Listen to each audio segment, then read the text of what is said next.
últimes paraules donant les gràcies a tots aquells que heu estat treballant colze a colze durant aquests 3 mesos preparant una immensa precampanya, escalfant motors, explicant-li a la gent la importància d'aquesta gran campanya, perquè el dia 28 de novembre el que decidirem és ni més ni menys que qui governa el futur de Catalunya i qui farà possible que Catalunya surti del forat en el que aquest tripartit que no ens mereixem ens ha posat en els darrers anys de govern lamentable. Hi ha una altra manera de donar solucions als problemes reals dels catalans. Aquesta manera la tenim nosaltres, fent una administració d'austeritat, baixant els impostos a Catalunya. Nosaltres, per primera vegada, baixarem els impostos a Catalunya. Vull dir-vos una cosa. Sabeu tots aquests que parlen d'autogovern? Mai ens han baixat els impostos. Ni els 23 anys de nacionalisme de Convergència, ni els 7 anys de tripartit.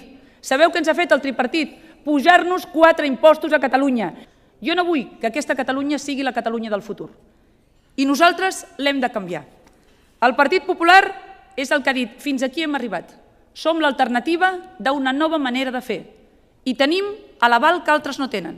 Nosaltres, quan vàrem governar Espanya, quan Mariano Rajoy era ministre i vicepresident, a Espanya es van crear 5 milions de llocs de treball i a Catalunya 1.400.000 treballs. Aquest és el futur que nosaltres volem per Catalunya, crear llocs de treball i fer-ho com ho va fer el Partit Popular quan governava Espanya.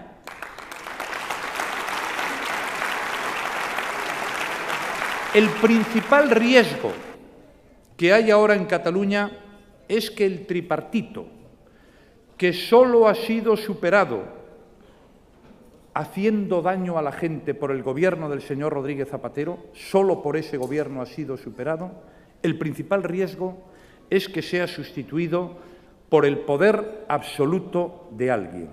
Eso sería malo para Cataluña y eso sería instalarnos fuera de donde queremos estar en el Partido Popular, que es en la moderación, en la sensatez, en el sentido común y en el equilibrio.